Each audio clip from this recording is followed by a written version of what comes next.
Alright, Assalamualaikum warahmatullahi wabarakatuh. Halo historian, welcome to Histo Podcast episode 2. Dalam Histo Podcast episode 2 ini saya kedatangan narasumber yakni A. Asep Zainal Ausof yang akan membawakan tema yakni review film Buya Hamka. Nah, bagaimana sih isi dari film ini dan apa aja kekurangannya serta apakah film ini recommended untuk ditonton? Kita langsung saja untuk mempersilahkan narasumber untuk memperkenalkan diri. Oke baik, terima kasih. Bismillahirrahmanirrahim. Assalamualaikum warahmatullahi wabarakatuh. Halo historian, selamat sore semuanya. Perkenalkan, nama saya Asep Zainal Ausof. Di sini saya selaku mahasiswa pendidikan sejarah angkatan 2021. Oke, mungkin langsung saja ya menuju pertanyaannya. Pertanyaan pertama, mungkin A bisa menceritakan secara sepengetahuan A tentang biografi dan kisah hidup Buya Hamka mulai dari awal kehidupan hingga akhir hayat. Oke baik, terima kasih. Mungkin sekaitan dengan pertanyaan barusan, menarik ya.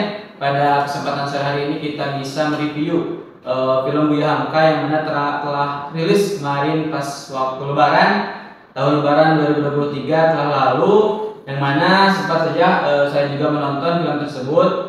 Yang mana di sini kita bisa sharing-sharing bersama mengenai review film Buya Hamka volume pertamanya. Ya. Yang mana sedikit cerita film ini berfokuskan pada kehidupan Buya Hamka hanya saat aktif menjadi pengurus di Muhammadiyah saja, khususnya Muhammadiyah Makassar. Nah, selain itu juga bisa melihat masa-masa Buya Hamka menjadi seorang pemimpin redaksi majalah pada pedoman masyarakat. Sedikit banyaknya biografi terkait Buya Hamka, mengapa mungkin ya dikatakan Buya tidak langsung saja Hamkanya saja, akan tetapi Buya itu sebutan ataupun gelar yang terhormat, yang mana gelar ini juga tradisi budaya Minangkabau. Adit, ini juga gelar kehormatan, suatu kehormatan bagi para ulama, yang mana ulama ini dihormati keilmuannya. Jadi dikatakan Buya gitu kan. Hamka ini termasuk singkatan nama. Hamka Haji Abdul Malik Karim Amrullah. Ya, Haji Abdul Malik Karim Amrullah ini lahir pada tanggal 17 Februari tahun 1908. Lahirnya ini di Sungai Batang, Agam, Sumatera Barat. Nah, Buya Hamka ini merupakan salah satu seorang ulama, bisa dikatakan ulama, bisa dikatakan sejarawan juga bisa, sastrawan juga bisa, politikus juga bisa, yang memiliki beberapa peran penting dalam perkembangan Islam di Indonesia. Sedikit banyaknya sekaitan dengan masa kecil hingga dewasa ataupun sampai meninggalnya, sedikit tahunya saya pada saat Buya Hamka itu masih kecil, Buya Hamka itu telah menunjukkan bakat dalam bidang sastranya. Nah, pada usia muda juga ia telah menulis beberapa puisi pendek ataupun kayak surat kabar itu. Kayak surat kabar. Nah, setelah menyelesaikan pendidikannya waktu kecil, khususnya pada tingkat dasar, Buya Hamka ini melanjutkan pendidikannya di sekolah Islam. Kemudian melanjutkan ke sekolah tingginya itu pada tahun 1924 dan bergabunglah pada Persatuan Guru Republik Indonesia. Selanjutnya pada tahun 1933 Buya Hamka juga menerbitkan novel pertamanya. Ini juga novel yang sangat populer ya, yaitu Di Bawah Naungan ataupun Di Bawah Lindungan Ka'bah. Ini juga termasuk novel pertama Buya Hamka yang pertama kali diterbitkan. Ini juga termasuk novel yang sangat terkenal, mengangkat namanya di dunia sastra Indonesia. Nah, setelah lama-lama berlalu hingga akhirnya Buya Hamka ini menjadi seorang ulama yang dihormati. Nah, ia menjabat sebagai pemimpin Majelis Ulama Indonesia pertama. Nah, sayangnya perjalanan hidup Buya Hamka ini berakhir nih pada tanggal 24 Juli 1981 di Jakarta. Namun segala bentuk warisannya juga sebagai seorang intelektual, ulama dan sastrawan juga terus dikenang hingga saat ini. Jadi itu sedikitnya terkait dengan biografi dari awal sampai kematiannya Buya Hamka yang saya tahu tadi. Oke, langsung ke pertanyaan berikutnya ya. Iya. Dari Asep sendiri kenapa memilih tokoh Buya Hamka sebagai nama kabinet dari keputusan Dimas dengan penggambaran singa sebagai logo kabinet? Oke, menarik sekali pertanyaan hal tersebut karena dimana dirasa saya menjabat pada kepengurusan sekarang ini menamakan kabinet ini Buya Hamka ya? Ya benar. Buya Hamka ini bagi saya termasuk sosok pembaharu di Minangkabau ya. Sosok pembaharu yang mana mempunyai jiwa otodidak dan intelektualitas yang tinggi. Nah, yang mana ini dikaitkan dengan kepengurusan sekarang, saya itu menginginkan bahwasanya kepengurusan sekarang itu bisa para pengurusnya itu berjiwa otodidak. Jadi belajar mandiri. Oh iya benar. Belajar mandiri supaya apa? Nah, nantinya bisa menghasilkan intelektualitas yang tinggi. Nah, mengapa juga saya mengaitkan sosok Buya Hamka ini dengan logo kabinet singa? Karena singa ini melambangkan bahwasanya hewan yang sangat kuat. Jadi diharapkan para kepengurusan tahun sekarang juga mempunyai jiwa yang sangat kuat, terus intelektualitas yang tinggi, serta memiliki kegigihan serta keberanian dalam segala bentuk tindakan. Begitu Pak. Oke, untuk pertanyaan ketiga, momen kehidupan bagian mana yang membuat Asep sendiri menyukai tokoh Buya Hamka?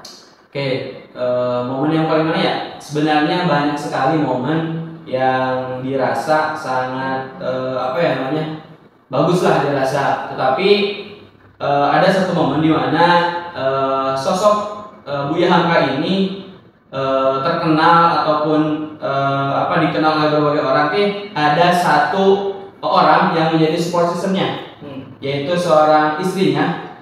Tahu nggak Adit istrinya siapa?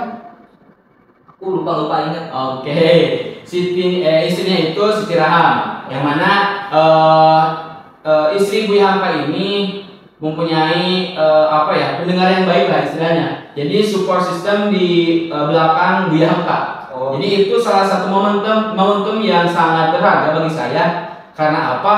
Karena hal itu menjadi motivasi juga. Mungkin motivasi bagi Buya Hamka di balik kesuksesannya. Paling itu momentum ataupun momen-momen yang dirasa memang menjadi salah satu support bagi Buya Hamka. Itu menurut saya. Oke.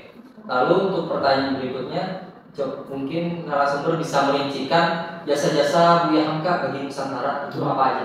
Oke, baik. Sedikit banyaknya perihal jasa-jasa mungkin ya, memberikan banyak kontribusi. Buya Hamka ini memberikan banyak kontribusi bagi Nusantara, khususnya Indonesia, yang mana melalui jasanya ini sebagai seorang ulama tadi disebutkan, seorang penulis juga, sastrawan juga, politikus juga, dan bisa memimpin secara spiritual juga, mempunyai beberapa rincian jasa. Di antaranya yang saya soroti itu beliau termasuk orang pertama ataupun yang menjadi seorang pemimpin Majelis Ulama Indonesia. Nah, itu juga bisa dikatakan jasa-jasanya bagi kita semua, khususnya yang mana Buya Hamka ini bisa menjadi sosok pembaharu ataupun bisa dijadikan contoh oleh rekan-rekan semuanya dalam segi kepemimpinan, yaitu menjadi seorang pemimpin Majelis Ulama Indonesia pada tahun 1961. Selanjutnya dalam bidang karya sastra, itu pun juga bisa menginspirasi bagi kita, khususnya para warga sejarah nih, bisa dikaitkan dengan segi penulisnya ataupun hal yang lainnya, karena dirasa Buya Hamka ini banyak beberapa buku yang dia bikin gitu. Beberapa buku menghasilkan lebih dari 100 buku karya-karyanya, meliputi dari berbagai topik ya, termasuk agama juga ada, sejarahnya juga ada, filsafatnya juga ada. Dan yang saya soroti itu dalam segi novelnya yang terkenal tadi, yaitu ada Tenggelamnya Kapal Van der Wijk. Oh iya benar. Itu difilmkan juga ya? Iya, ada itu juga. Ini juga sempat saya membaca bukunya, tetapi masih dalam tahap pembacaannya, belum selesai. Ini juga memberikan inspirasi bagi kita karena di dalamnya itu memberikan pemahaman mendalam tentang permasalahan sosial dan budaya di Indonesia. Itu paling Adit untuk kira-kira jasa-jasanya Buya Hamka, sebagian jasa-jasanya Buya Hamka untuk Indonesia. Oke. Lalu selanjutnya quotes yang paling berkesan dari Buya Hamka menurut Asep beserta alasannya itu apa? Oke, banyak sekali ya Kak Adit. Banyak sekali beberapa quotes. Ada juga ya di Google ataupun Iya. di buku-buku yang lainnya. Tapi salah satunya apa? Oke, salah satunya itu ada quotes yang saya terinspirasi itu gini. Kalau hidup sekedar hidup, babi di hutan juga hidup. Kalau kerja sekedar kerja, kera juga bekerja. Mengapa saya terinspirasi oleh quotes tersebut? Karena kata bijak ini kita perlu dimaknai banyak dengan beberapa perasaan ataupun pesan moral yang kita dapat, bahwasanya hidup kita hidup itu jangan sebatas hidup. Dengan penuh makna memberikan manfaat. Kita itu harus memberikan manfaat kepada halayak umum ataupun kepada nantinya kepada masyarakat. Nah, jadi kita hidup itu bukan hanya sekedar hidup saja. Nah, dari itu kita juga bisa menebarkan kebaikan, berkarya ataupun mengukir prestasi, sehingga nantinya bisa menjaga nama baik agar eksistensi kita itu terjaga di antara manusia yang lain. Nah, begitu juga dengan bekerja ataupun kerja juga dengan hanya menggugurkan kewajiban saja, karena hanya mengharapkan upah bukan, tetapi yang saya soroti itu kerjakanlah semua pekerjaan kita dengan penuh rasa tanggung jawab, dan intinya atas ridho Allah, atas ikhlas karena Allah, agar kita nantinya mendapat menghasilkan suatu prestasi. Nah, dalam kerja juga kita harus tahu ilmunya, karena dengan menguasai ilmu cara kita bekerja, tak perlu kerja mati-matian. Jadi bisa disimpulkan bahwasanya kalau kita bisa menguasai dunia itu, kita bisa dijaga oleh dunia yang kita kuasai. Mungkin itu satu quotes yang menginspirasi saya, yang saya katakan tadi. Kalau hidup sekedar hidup, babi di hutan juga hidup. Kalau kerja sekedar kerja, kera juga bekerja. Gitu kan? Oke, kan tadi Asep udah nyeritain nih dari biografi kisah hidup dari awal hingga kematian, lalu merincikan juga jasa-jasanya, mau menceritakan kehidupan yang paling berkesan. Nah, dari semua itu menurut Asep, apakah yang sudah semua diceritakan itu tergambar jelas dengan adanya film Buya Hamka ini? Oke, sedikit menyoroti ya sekaitan dengan review film yang telah rilis kemarin. Itu tuh memang dirasa kurang. Karena apa? Memang saya hanya menontonnya satu episode saja, jadi merasa terkurang. Cuma yang tadi disorot itu sebagian ada dalam film pertama. Jadi diharapkannya bisa menonton sampai akhir, sampai 3 episode ya Kadit? Iya, sampai 3 episode. Nah, secara plus dan minus nih, menurut Asep ada apa yang paling dirasakan untuk kekurangan dan kelebihan yang ada di film ini, itu apa aja yang paling dirasakan? Oke, baik Kadit. Karena saya menontonnya cuma satu, mungkin ya ada hal yang emang disoroti. Berawal dari minusnya terlebih dahulu ya.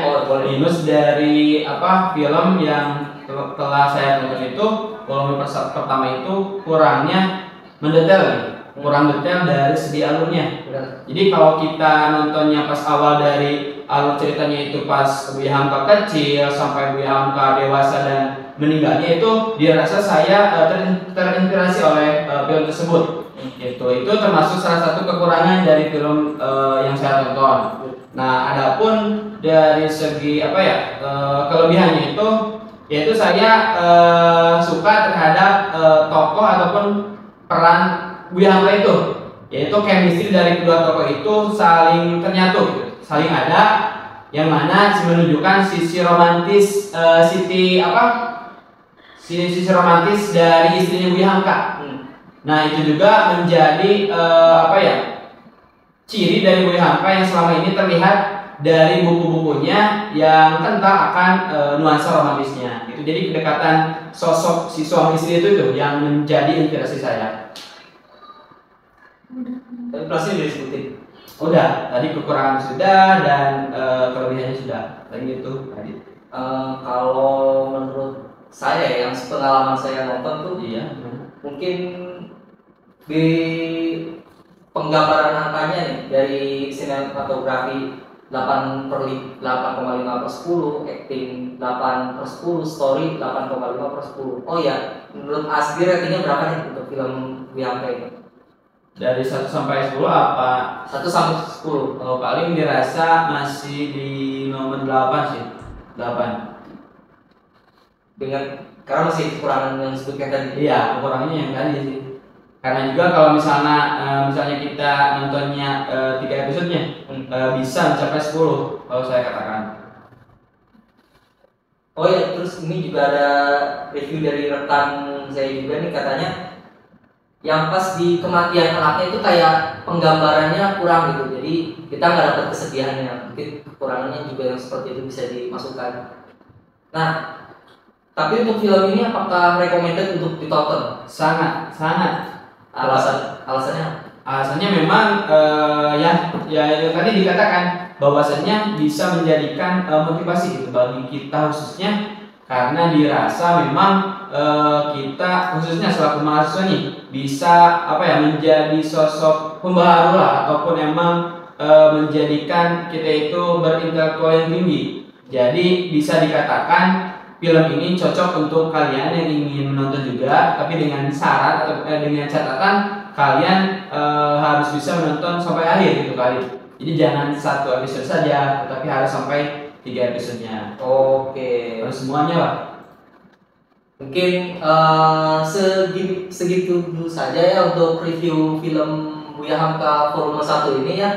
Semoga kita dapat kesempatan juga nih untuk menyaksikan juga untuk volume 2 dan 3-nya. Dan akhir kata ya, saya ucapkan terima kasih kepada narasumber.